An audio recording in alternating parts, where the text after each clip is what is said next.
Herkese selamlar. Bugün Yasak Kent'i 360 derece bir açıyla gezeceğiz. Pekin'deyim. Pekin 3000 yıllık bir şehir ve 800 yıllık başkent oluşuyla birçok tarihi ve kültürel mirasa sahip.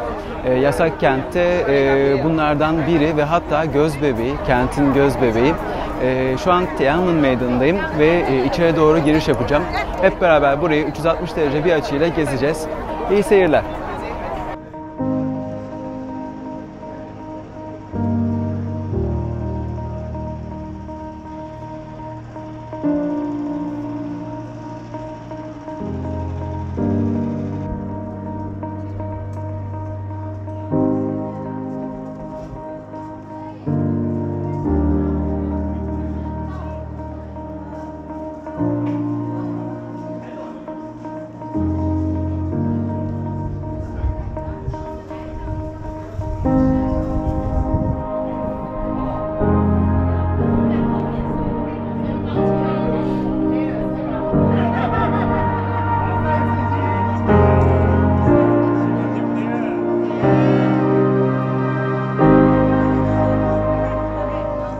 Pekin'in tarihi merkez ekseninin tam kalbindeyiz, yani Yasak Kent'teyiz. Yasak Kent, Çin kültürünün ve kentin Pekin'in bel kemiği olma özelliğini taşıyor. Biraz önce Tiananmen Kapısı'na geldik, yani Göksel Barış Kapısı. Eski adıyla Çin Tiananmen, yani gökyüzünü taşıyan kapı. Çin ilk olarak Tian Xia olarak anıldı. Yani Tian gökyüzü, Xia aşağısı demek, yani göğün altı.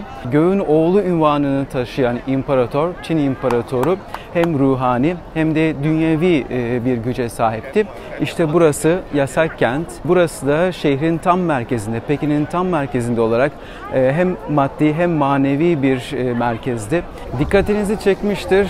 Yoğun bir turist var burada. İnsanlar ziyarete geliyorlar. Bu da çok doğal, çünkü Çin içerisinde en çok turist çeken bir yer Yasak Kent. Ayrıca dünyada da böyle diyebilirim, çünkü 2018 yılında buraya 18 milyon turist geldi. Bir karşılaştırma yapmak gerekirse Fransa'daki sanat müzesi olan Louvre Müzesi'ne yine aynı yıl 2018 yılında 10 milyon turist ziyaret etmişti. Ayrıca Çin'in kendi iç turizm pazarında da önemli bir yer. Çünkü insanlar burayı hem milli duygularla hem de kültürel açıdan gelip görmek istiyorlar.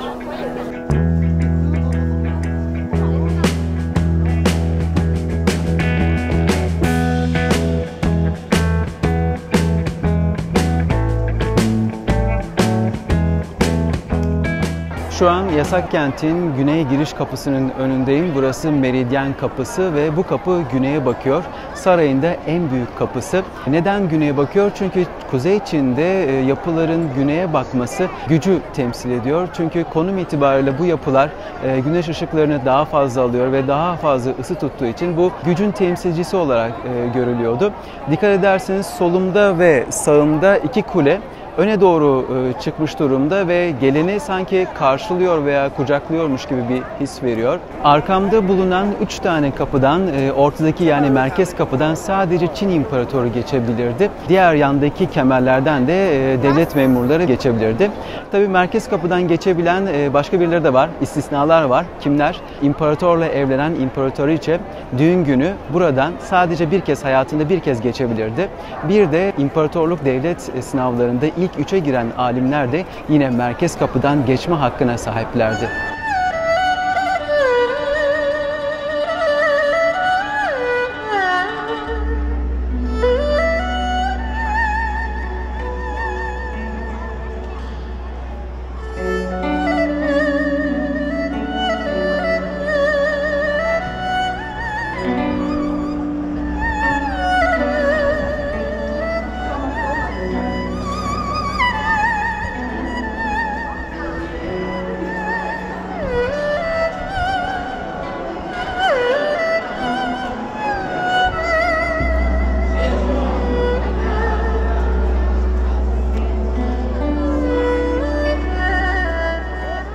İmparatorluk zamanında bu dönemlerde yasak kente imparatorun mahiyeti dışında halktan birisi buraya giremezdi. Yani yasak kente giremezdi. Ayrıca o dönemlerde yasak kentteki yapılardan daha yüksek şehirde bir yapının olmasına da izin verilmezdi. Gözlerinizin önünde canlanması için söylüyorum.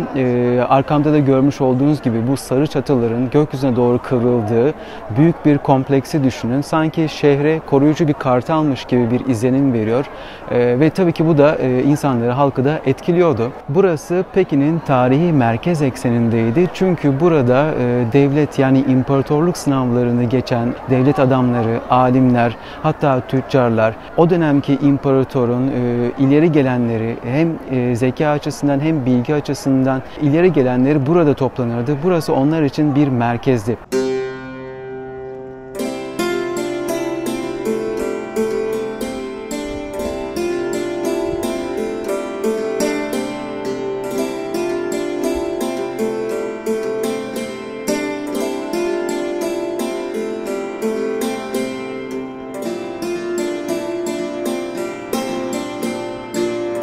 Min Hanedanlığı döneminde İmparator Yonlu'nun emriyle yasak kent inşa edilmeye başlandı.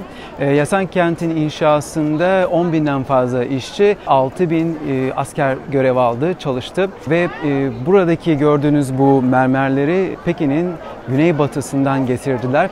Bunun için yol inşa ettiler ve özellikle kış aylarında her yarım kilometrede bir kazdıkları kuyulardan çıkardıkları suyu yollara dökerek buzdan yollar oluşturdular ve o tonlarca ağırlıktaki mermerleri buraya getirip sarayın inşasını tamamladılar. Ve 1420 yılında sarayın inşası, yani yasak kentin inşası tamamlandı. Bundan 33 yıl sonra da Fatih Sultan Mehmet İstanbul'u fethetti. Böyle bir tarih konusunda da bir yakınlık var yasak kentin tamamlanması ile ilgili o dönemler. Yüce Uyum Kapısı'nın önüne geldiğinizde sizi iki tane aslan, Çin aslanı karşılıyor. Bunlardan biri hemen önümde, diğeri biraz daha ileride, oraya da geçeceğim. Erkek aslanın pençesinin altında bir küre var. Bu küre dünyayı temsil ediyor ve imparatorluğun gücünün tüm dünya üzerinde hakim olduğunu simgeliyordu. Şöyle etrafında bir tur atacağım.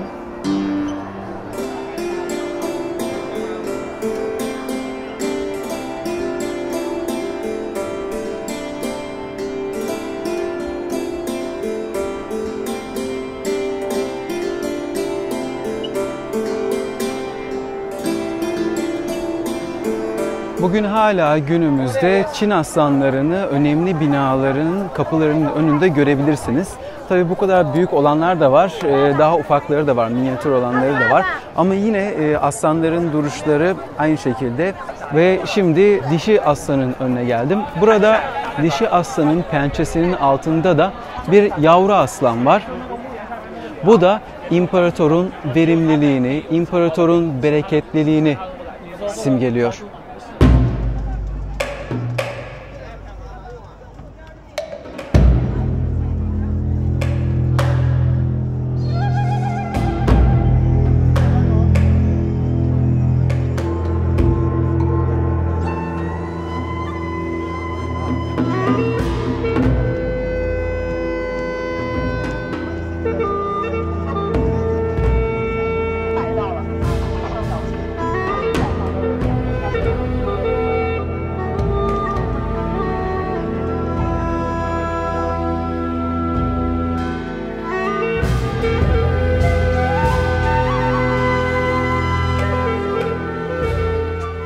Ve Yüce Uyum Konağı'na geldim. Şu an tam karşımda. Oraya doğru ilerliyorum. Bu arada ilerlerken size birkaç tavsiyede bulunayım. Eğer yasak kente gelirseniz mutlaka yanınıza su ve de etrafta bolca gördüğünüz üzere şemsiye getirin. Bakın benim şemsiyem de var. Benim şemsiyem bu. Dolayısıyla burada zorluk çekmemiş olursunuz. Çünkü herhangi bir sığınabileceğiniz gölge neredeyse yok. Ayrıca girişte sadece su satış noktaları var. Ondan sonra saray içerisinde herhangi bir satış noktası yine yok. Dolayısıyla buraya geldiğinizde sıkıntı çekmemeniz için, özellikle yaz aylarında geliyorsanız bu önemli bir tedbir olacaktır sizin için. Bu arada üzerinde yürümeye devam ettiğim bu mermer yol imparator için ayrılmıştı döneminde, imparatorluk zamanında. Bu yoldan sadece imparator gelip tekrar bu Yüce Uyum Konağı'na gidebilirdi. Ayrıca önümde Dampi taşı var. Bu taş yekpare bir mermerdir. Özel bir taştır. Üzerinde anka kuşu, ejderha figürleri ve imparatorluk figürleri de yine bu Dampi taşının üzerinde yer alıyor.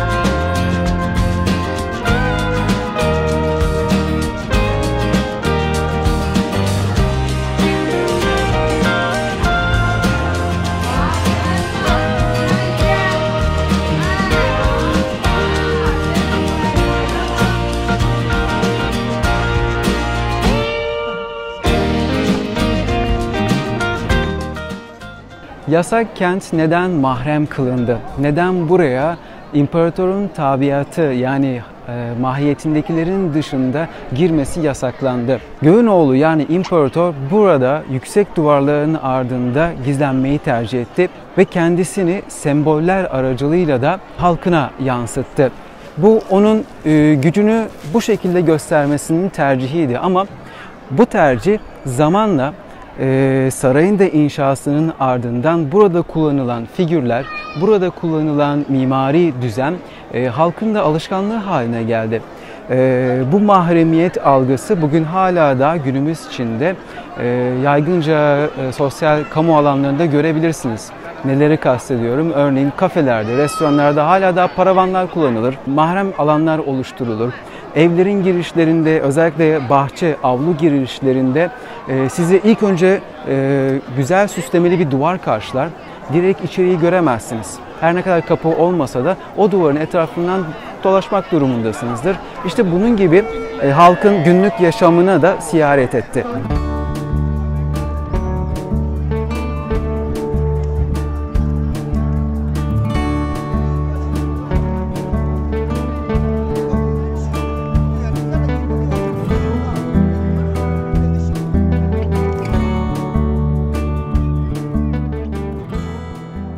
Şu an hemen karşımda bulunan kazan saray içerisinde 300'den fazla sayıda bulunuyor.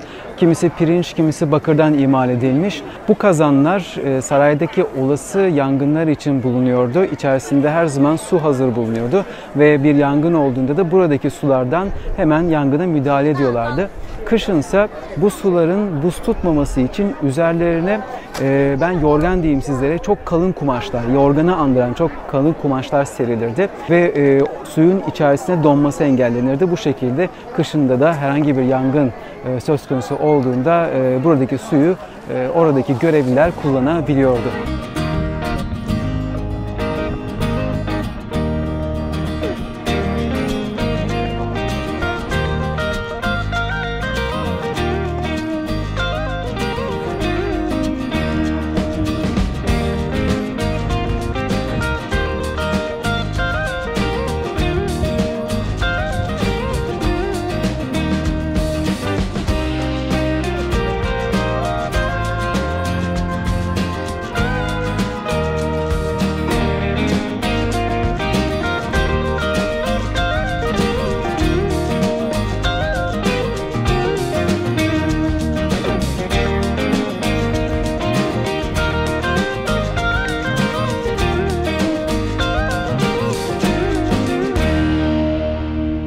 Ve son durağımız Cennetsel Saflık Sarayı. Burası Min Hanedanlığı döneminde imparatorun ikametgahıydı. Burada yatardı, uyurdu geceleri. İçeride 27 tane yatak vardı ve sadece imparator kendisi bir yatak seçer. Sadece o bilir ve orada uyurdu. Çünkü güvenlik sebebiyle herhangi bir suikaste uğramamak için böyle bir yöntem kullanırlardı. Çin Hanedanlığı'nda ise bu yapı divan olarak görev gördü. Yani savaş, barış ve terfi kararlarını imparator bu yapı içerisinde alırdı ve burada fermanını ilan ederdi.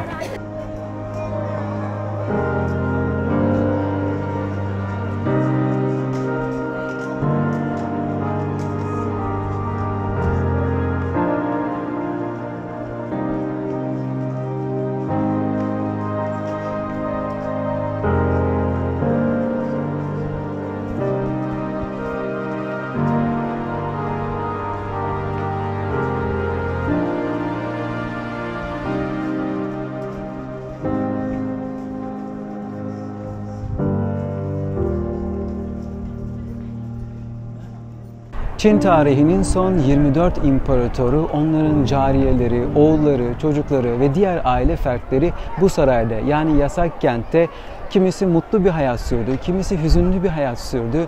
Ama neticede bu saray tarihe tanıklık etti. İçindeki tebaasıyla, imparatorun tebaasıyla ve buraya gelen diğer elçi ve görevlilerle bir tarih oluşturdu. Bugün bu tarihin izlerini buraya gelen turistler sürmeye devam ediyor. Bu çok farklı bir deneyim. Elimden geldiğince sizlere bunu aktarmaya çalıştım 360 derece bir videoyla. Umarım hoşunuza gitmiştir. Daha fazlası için beni lütfen takip etmeyi unutmayın. Sevgiler, hoşça kalın.